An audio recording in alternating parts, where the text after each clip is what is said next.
नमस्कार, मेरे YouTube channel है सर क्लास में आप सबका स्वागत है। आज के इस वीडियो में देखते हैं मानव भूगोल क्या है तथा मानव भूगोल के अंतर्गत किसका अध्ययन किया जाता है। ठीक है, उसके अलावा हम लोग देखते हैं भूगोल के प्रमुख विचारधाराएं क्या हैं। तो आप शुरू से अंत तक मेरे इस वीडियो में बने रहेंगे ताकि आपको जो है इससे संबंधित जो भी प्रश्न प्रतियोगी परीक्षाओं में पूछे जाएंगे उसको आप आसानी से हल कर सकते हैं। आपको इस टॉपिक से जो भी प्रश्न पूछे जाते हैं उसको समझने में दिक्कत नहीं होगा। आइए हम लोग आते हैं मानव भूगोल यानी ह्यूमन ज्योग्राफी। तो इसके पहले हम लोग को कुछ जानना जरूरी है, जैसे भूगोल किससे कहते हैं। भूगोल यानी भूगोल किसको कहते हैं, भूगोल को किस प्रकार से परिभाषित किया जाता है। भूगोल वह विषय है जो पृथ्वी पर पाए जाने वाले भौतिक एवं मानवीय तत्वों का अध्ययन कराता है। यानी पृथ्वी पर भौतिक एवं मानवीय तत्वों का अध्ययन करने वाले विषय को क्या कहते हैं, भूगोल कहते हैं। तो जो है अध्ययनवेताओं ने जो है भूगोल को अध्ययन की दृष्टि से दो शाखाओं में बांटा है। यानी भूगोल के जो दो शाखा हैं, ठीक है। एक है पहला जो शाखा है उसको कहते हैं भौतिक भूगोल। भौतिक भूगोल यानी इसको भौतिक भूगोल जो है इसको प्रादेशिक भूगोल भी कहा जाता है। भौतिक भूगोल यानी फिजिकल ज्योग्राफी, ठीक है। इसको जो है प्रादेशिक भूगोल भी कहा जाता है तथा भौतिक भूगोल का जो जनक है इनको कार्ल रिटर कहते हैं। भौतिक भूगोल का जनक किसको माना जाता है, कार्ल रिटर। ये जर्मनी के विद्वान थे और इन्होंने जो है भौतिक भूगोल के क्षेत्र में महत्वपूर्ण योगदान दिया है। और इनका जो प्रमुख ग्रंथ है, इनके द्वारा रचित ग्रंथ है, उसका नाम है अर्थकुंडे, ठीक है, अर्थकुंडे। भौतिक कार्ल रिटर का जो ग्रंथ है उसको अर्थकुंडे कहते हैं। और भौतिक भूगोल के अंतर्गत जितने भी जैसे भौतिक तत्व हैं, जैसे भौतिक पर्यावरण के जो मूल तत्व हैं, जैसे हम लोग देखते हैं भौतिक पर्यावरण के मूल तत्व के अंतर्गत जैसे भू आकृति है। भू आकृति के अंतर्गत हम लोग देखते हैं पर्वत, पठार, मैदान। उसके बाद है जैसे महासागर है, महासागर, जलवायु, वनस्पति एवं जीव जंतु आदि का अध्ययन जो है हम लोग भौतिक भूगोल के अंतर्गत करते हैं। और यह भूगोल का एक महत्वपूर्ण शाखा है और यह मुख्यतः जो है विज्ञान से संबंधित है, ठीक है। तो भौतिक जितने भी भौतिक पर्यावरण है उसका निर्माण मानव के द्वारा नहीं होता है, बल्कि ये प्रकृति के द्वारा निर्मित होता है। और इसलिए हम लोग इसको विज्ञान का जो महत्वपूर्ण शाखा है उसका हम लोग भौतिक भूगोल के अंतर्गत करते हैं। दूसरा जो महत्वपूर्ण शाखा है जैसे भूगोल का दूसरा महत्वपूर्ण शाखा है उसको कहते हैं मानव भूगोल। मानव भूगोल यानी इसको क्रमबद्ध भूगोल भी कहा जाता है, ह्यूमन ज्योग्राफी। ये जो है मानव भूगोल, इसको क्रमबद्ध भूगोल भी कहते हैं। और इसका जो जनक है, इसका प्रतिपादन किया था हम्बोल्ट। ये भी जर्मनी के विद्वान थे और इन्होंने जो है मानव भूगोल के क्षेत्र में बहुत ही महत्वपूर्ण योगदान दिया है। और इनके द्वारा जो रचित ग्रंथ है उसका नाम है कोसमस में ये मानव भूगोल या मानव का जो जितने भी मानव भूगोल के अध्ययन क्षेत्र के बारे में वर्णन किया गया है। इसको ब्रह्मांड से संबंधित विश्व में जितने भी जो मानव भूगोल के जो अध्ययन क्षेत्र है उसका अध्ययन हम लोग कोसमस के द्वारा करते हैं, ठीक है। तो ये जो मानव भूगोल है, मानव भूगोल जो है पृथ्वी पर जैसे जो है भौतिक पर्यावरण तथा मानव जनित जो है सामाजिक सांस्कृतिक पर्यावरण के अंतर संबंधों का अध्ययन जो है उसके पारस्परिक क्रिया के द्वारा किया जाता है, उसी को कहते हैं मानव भूगोल, ठीक है। तो यहाँ जैसे है जो भौतिक पर्यावरण है, भौतिक पर्यावरण के अंतर्गत बहुत सारे जो तत्व हैं, जैसे हम लोग देखते हैं मृदा है। भौतिक पर्यावरण के अंतर्गत क्या है, एक है जैसे मृदा, ठीक है। ये मृदा या इसको भूमि कहते हैं, मृदा या भूमि। तो यहाँ पर हम लोग देखते हैं मृदा के द्वारा मानवीय क्रियाकलाप के द्वारा, मानव के द्वारा यहाँ पर जैसे हम लोग देखते हैं कि जो है कृषि कार्य करते हैं। मानव के द्वारा क्या किया जाता है, कृषि क्रिया किया जाता है। कृषि कार्य जैसे हम लोग देखते हैं भूमि की जुताई करके उस पर बीज बोकर फसल प्राप्त करने की क्रिया जो होती है। और मनुष्य का यह एक प्रमुख आर्थिक क्रियाकलाप है, ठीक है। जीविकोपार्जन का एक महत्वपूर्ण साधन है कृषि। उसके बाद यहाँ पर हम लोग मृदा के ऊपर भी देखते हैं दूसरा, जैसे कि उद्योग का भी विकास होता है, ठीक है। कल कारखानों का भी स्थापना हम लोग क्या करते हैं, भूमि के ऊपर ही करते हैं। और इस प्रकार से उद्योग भी मानव भूगोल के अध्ययन का एक क्या है, विषय क्षेत्र है। उसके बाद जैसे हम लोग देखते हैं जैसे जो मनुष्य है एक स्थान से दूसरे स्थान तक उसको आने जाने की आवश्यकता होती है, आवागमन का सुविधा चाहिए, तो परिवहन जो है यानी परिवहन भी हम लोग का क्या है, परिवहन के अंतर्गत हम लोग देखते हैं, परिवहन के अंतर्गत परिवहन के कई साधन हैं, ठीक है। परिवहन का भी अध्ययन हम लोग क्या करते हैं, मानव भूगोल में करते हैं। और परिवहन के जैसे हम लोग देखते हैं सड़क परिवहन है, सड़क, रेल, वायु, रोपवे परिवहन, पर्वतीय एवं जैसे हम लोग देखते हैं पठारी क्षेत्र है जहाँ पर हम लोग इसका उपयोग करते हैं, रोपवे परिवहन। तथा पाइपलाइन परिवहन है, पाइपलाइन परिवहन का उपयोग जैसे देखा जाता है तरल एवं गैसीय पदार्थ को एक स्थान से दूसरे स्थान तक ले जाने के लिए इस परिवहन यानी पाइपलाइन परिवहन का उपयोग किया जाता है, क्योंकि यह अनुकूल होता है। उसके बाद जैसे हम लोग देखते हैं परिवहन के अलावा फिर मनुष्य जो है यानी मानव भूगोल के अध्ययन का केंद्र बिंदु क्या है, मानव है तथा मानवीय क्रियाकलाप। तो यहाँ पर हम लोग को मानव जब देखते हैं समूह में रहने लगता है तो उसको क्या कहते हैं, जनसंख्या।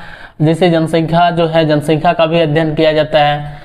मानव भूगोल के अध्ययन का जो है प्रमुख विषय क्षेत्र क्या है, जनसंख्या। जनसंख्या में हम लोग देखते हैं जैसे जनसंख्या का जो है जैसे जनसंख्या वृद्धि है, जनसंख्या वृद्धि,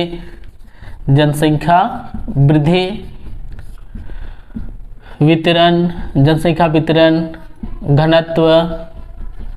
घनत्व एवं जनसंख्या का दबाव आदि का अध्ययन हम लोग क्या करते हैं, मानव भूगोल के अंतर्गत करते हैं, ठीक है। जनसंख्या जैसे हम लोग देखते हैं जनसंख्या वृद्धि, घनत्व, दबाव।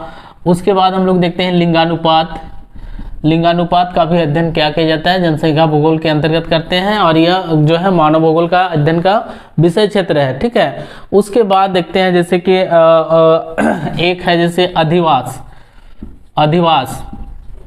मनुष्य जब समूह में रहने लगता है तो अधिवास का निर्माण होता है, कस्बा का निर्माण होता है, कस्बा से गांव, गांव से फिर हम लोग देखते हैं नगर, फिर महानगर का निर्माण होता है। तो ये जो अधिवास है मुख्यतः जैसे ग्रामीण क्षेत्र में रहने वाले लोगों के द्वारा निर्मित अधिवास को ग्रामीण अधिवास, नगरीय क्षेत्र में रहने वाले अधिवास को नगरीय अधिवास। तो इनका अध्ययन हम लोग क्या करते हैं, मानव भूगोल में करते हैं, अधिवास का अध्ययन करते हैं, ठीक है। उसके बाद आवास का अध्ययन करते हैं। जैसे आवास भी हम लोग का देखते हैं कई प्रकार का होता है, झाड़ीनुमा होता है, घास फूस का होता है, तथा हम लोग कच्चा मकान होता है, उसके बाद पक्का मकान, बहुमंजिले इमारत। तो ये सभी जो है इसका अध्ययन हम लोग मानव भूगोल के अंतर्गत करते हैं, ठीक है। और ये जो मानव भूगोल है, मानव भूगोल का जो आधुनिक मानव भूगोल का जनक फ्रेडरिक रेडजेल को कहा जाता है। फ्रेडरिक रेडजेल ये भी ये भी क्या है, जर्मनी के विद्वान हैं और इन्होंने आधुनिक मानव भूगोल का जो है बहुत ही अच्छा से व्याख्या किया है, इसलिए इसको आधुनिक मानव भूगोल का जनक कहा जाता है। तो ये मानव भूगोल है। मानव भूगोल को मानव के द्वारा निर्मित होने वाले जो भी वस्तु या पदार्थ है, जितने भी भौतिक जो पर्यावरण से संबंधित जो अन्य क्रिया के द्वारा मानव के उसमें क्रियाकलाप के द्वारा जो उत्पन्न वस्तु या पदार्थ है उसका अध्ययन हम लोग मानव भूगोल के अंतर्गत करते हैं, ठीक है। तो ये मानव भूगोल है मुख्यतः जिसे जो अध्ययन की दृष्टि से हम लोग देखते हैं कला, इसको कई शाखाओं में बांटा जाता है, ठीक है। जैसे कला के जितने भी विषय हैं, जितने भी शाखा हैं कला विषय के, तो उसके अंतर्गत इसको बांटा जाता है। जैसे हम लोग देते हैं ऐतिहासिक भूगोल, उसके बाद सामाजिक भूगोल, सांस्कृतिक भूगोल, सैन्य भूगोल, ठीक है, आर्थिक भूगोल, कृषि भूगोल, जनसंख्या भूगोल, अधिवास भूगोल, नगरीय भूगोल, कई भूगोलों में कई शाखाओं में इसको जो है बांटा जाता है। और इनमें सबसे जो अध्ययन का केंद्र बिंदु है मानव यानी जनसंख्या तथा मानवीय क्रियाकलाप, ठीक है। मानव अपने बुद्धि, विवेक, ज्ञान के बल पर क्या करता है, भौतिक पर्यावरण के साथ अंतर संबंध स्थापित करता है और उसके प्रतिफल से कई स्थलाकृति का या कई पदार्थों का निर्माण करता है और उसका अध्ययन हम लोग मानव भूगोल के अंतर्गत करते हैं, ठीक है। अब हम लोग आगे देखते हैं जैसे भूगोल के प्रमुख विचारधारा, ठीक है।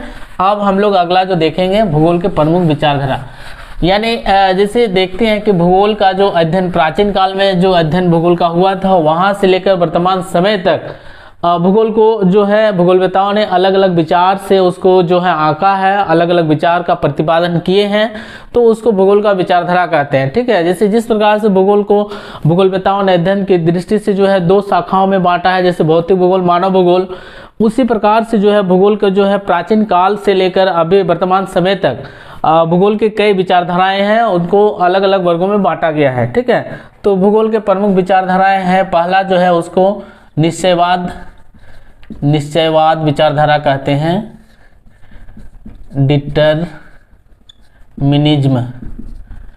निश्चयवाद विचारधारा यानी डिटरमिनिज्म। ठीक है, दूसरा जो महत्वपूर्ण विचारधारा है इसको कहते हैं संभववाद, पॉसिबलिज्म। उसके बाद तीसरा जो विचारधारा है इसको नव निश्चयवाद।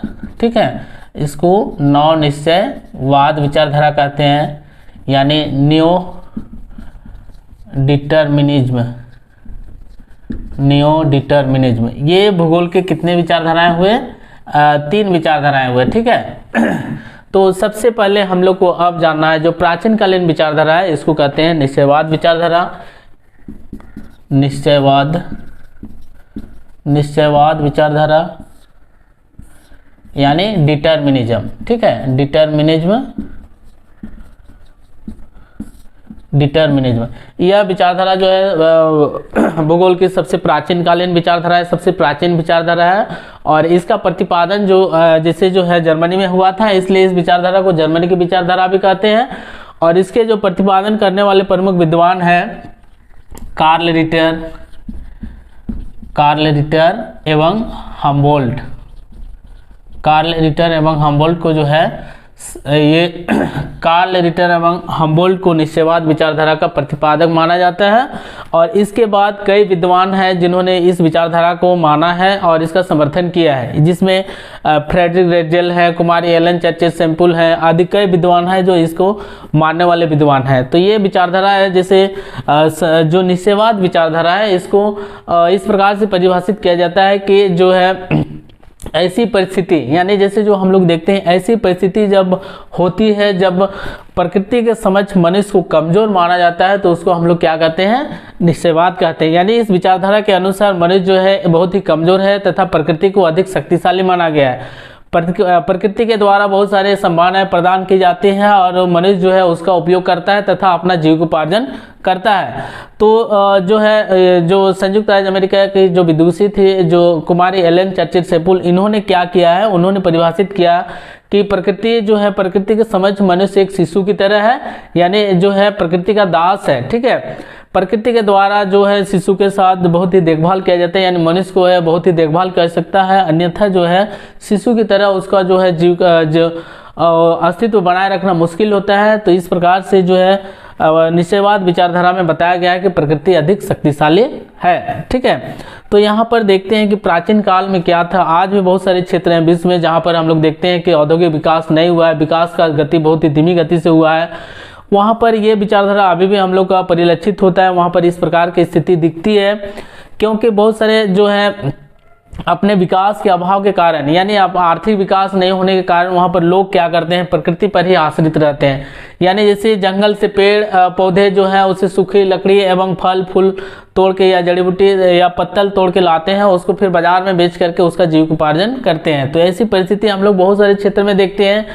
जैसे मान लिया हम लोग देखते हैं अत्यधिक ठंड भी पड़ती है तो उसके पास अभाव है, वो खरीद नहीं सकता है, जिस कारण से क्या है कि वहाँ पर वो प्रकृति पर ही आश्रित रहता है और प्रार्थना करता है कि हमको ये जो है प्रकृति यानी भगवान के द्वारा ही प्रदान किया हुआ है, इससे हमको सामना करना है। ठीक है, या तो हमको जो है उस स्थिति से आगे निकाले या फिर हमको वहीं छोड़ दे, ये ऊपर आश्रित रहते हैं, इसी को कहते हैं प्रकृति के पर आश्रित होना। यानी मानव का प्रकृतिकरण, प्रकृति पर जब पूर्णतः मनुष्य आश्रित हो जाता है तो उसको हम लोग मानव का प्रकृतिकरण कहते हैं। और इस अवस्था जो है यह अवस्था प्राचीन काल में था, जिस समय मानव जो है विकास की अवस्था में बहुत ही ज़्यादा आगे नहीं बढ़ पाया था। ठीक है, तो अब हम लोग देखते हैं जैसे धीरे धीरे जो है मनुष्य के द्वारा प्रकृति के द्वारा प्राकृतिक नियमों को समझने लगा, उसका नियम को समझने के कारण कई विचारधारा या कई जो आविष्कार हुए और इस कारण से हम लोग देखते हैं प्रौद्योगिकी विकास हुआ। और आज वर्तमान समय में ये जो है स्थिति हमारा अलग है। और इस जो ये विचारधारा जो है इसको जो आगे बढ़ने में इस विचारधारा को जो है आगे आने के पश्चात मनुष्य जो है इसको नहीं मानने लगा। और इसका प्रमुख कारण है जैसे प्रकृति के नियम के कारण ही जैसे हम लोग देखते हैं और प्रौद्योगिक विकास हुआ है। जैसे हम लोग देखते हैं कि जैसे उष्मा या फिर हम लोग देखते हैं उष्मा के कारण, ठीक है, उष्मा या फिर हम लोग घर्षण के कारण, ऊष्मा या घर्षण के कारण जो है हम लोग का गति नियम जो है उसका आविष्कार हुआ, आग अग्नि का जो आविष्कार हुआ।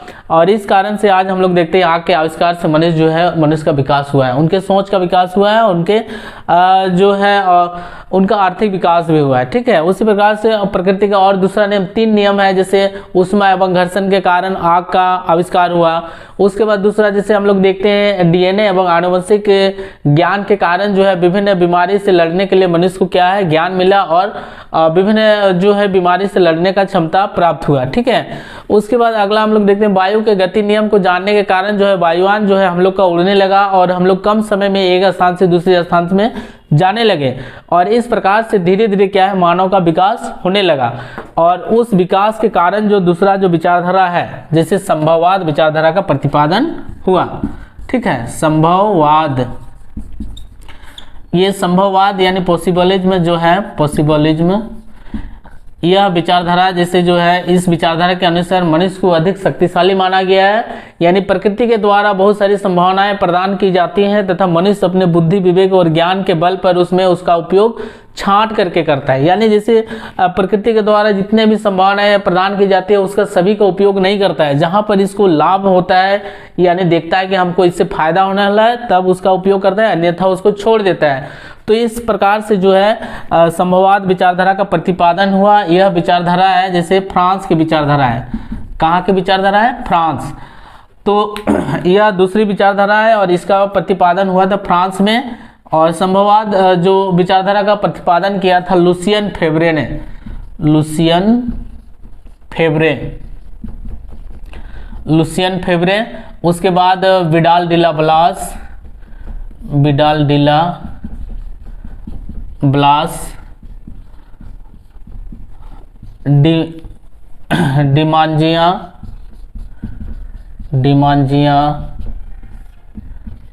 डी मार्तोन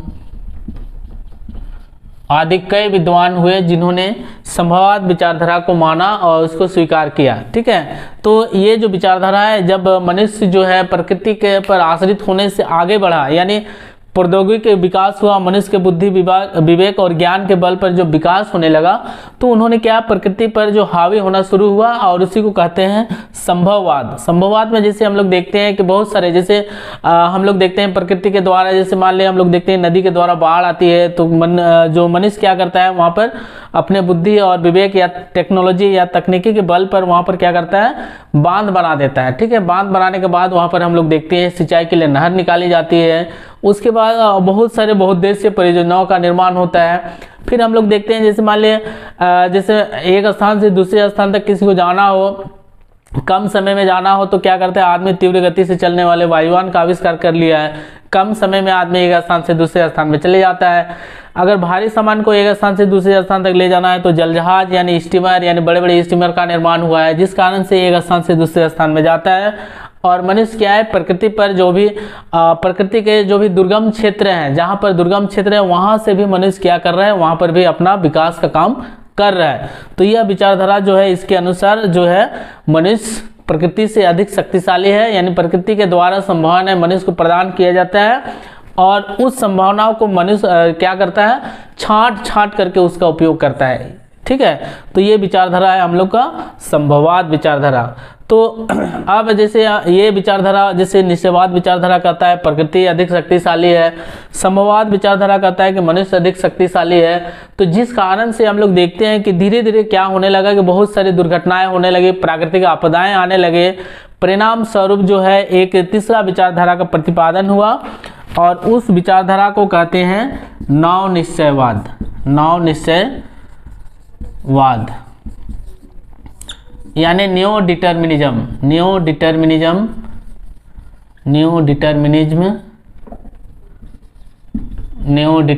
ये जो विचारधारा है, जैसे हम लोग देखने लगे कि प्रकृति के द्वारा जो भी हम लोग को संभावनाएं प्रदान की जाने लगी उसको मनुष्य छांट करके उपयोग करने लगा और प्रकृति के नियम के खिलाफ भी काम करने लगा। परिणाम स्वरूप क्या हुआ कि जैसे भयंकर बाढ़, अकाल आदि कई समस्याएं होने लगी और मनुष्य को भी जैसे हम लोग क्या होने लगा, बहुत अधिक नुकसान होने लगा। प्रकृति के साथ साथ मनुष्य दोनों को ही नुकसान होने लगा, तब एक तीसरा विचारधारा का प्रतिपादन किया गया, उसको कहते हैं नव निश्चयवाद विचारधारा। और इस विचारधारा के अनुसार जो प्रकृति को भी अधिक महत्व दिया गया है और फिर मनुष्य को भी अधिक महत्व दिया गया है, यानी दोनों को लगभग समान महत्व दिया गया है। प्रकृति के द्वारा नियम बनाया जाता है, उस नियम में रहते हुए मनुष्य को अपना जो है विकास का कार्य करना है, जिससे क्या होता है कि किसी को भी नुकसान नहीं हो सकता है। तो यह विचारधारा इसको जो है 1920 ईस्वी में ऑस्ट्रेलिया के जो विद्वान है ग्रिफिथ टेलर इन्होंने प्रतिपादन किया। प्रारंभ में तो जो है इनके जो सिद्धांत या विचारधारा पर लोगों का ध्यान कम गया, लेकिन जब धीरे धीरे इन्होंने एक पुस्तक का जो अपना ग्रंथ का रचना किया, तब जाके लोगों का ध्यान आया और 1940-48 ईस्वी से धीरे धीरे इस विचारधारा को मानने लगे लोग। और यह विचारधारा जो है आपका ये नवनिश्चयवाद विचारधारा, यह विचारधारा आपका कहाँ का है?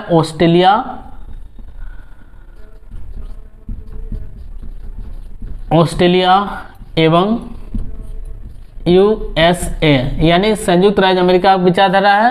ये ग्रिफिथ टेलर ऑस्ट्रेलिया के विद्वान थे, इन्होंने अपना सिद्धांत का प्रतिपादन किया और बाद में जाकर संयुक्त राज्य अमेरिका में बस गए और इस कारण से इसको दोनों देशों का विचारधारा कहते हैं। और यह विचारधारा जो है आपका, इस विचारधारा के अनुसार जैसे हम लोग देखते हैं बड़े बड़े महानगरों में स्थित जो चौराहा पर स्थित जो ट्रैफिक सिग्नल है उससे इसका तुलना किया गया है। जैसे उससे कहने का मतलब है जैसे प्रकृति के द्वारा जो भी नियम यानी जो सीमा प्रदान किया जाता है उसके अंदर रहते हुए मनुष्य को अपना काम करना है और उसका विकास करना है, ठीक है। उससे अगर आगे जाते हैं तो क्या होता है? दुर्घटना होता है। जैसे हम लोग देखते हैं चौराहे पर ट्रैफिक सिग्नल रहता है, ट्रैफिक सिग्नल में जैसे देखा जाता है 3 प्रकार का बत्ती होता है, लाल बत्ती, हरा बत्ती और पीला बत्ती। तो लाल बत्ती का मतलब है प्रकृति के द्वारा नियम का जो सीमा निर्धारित किया गया, यानी लाल बत्ती जल रहा है तो अब वहां पर आपको आगे नहीं बढ़ना है। पीला बत्ती का मतलब होता है कि आप आगे बढ़ने के लिए तैयार हो जाएं। उसके बाद जब ग्रीन लाइट यानी हरा बत्ती जलती है तो आपको आगे बढ़ना रहता है। तो इस प्रकार से बड़े बड़े महानगरों में दुर्घटना नहीं होती है और ट्रैफिक जो नियंत्रित होता है। तो उसी प्रकार से ये जो है नवनिश्चयवाद विचारधारा में ये चीज़ आपको दर्शाया गया है कि जैसे कि प्रकृति के द्वारा जो है आपका सीमा निर्धारित किया गया, उसके अंतर्गत उसके अंदर ही रहते हुए आपको उत्पादन या औद्योगिक विकास या जो भी विकास है उसको करना है।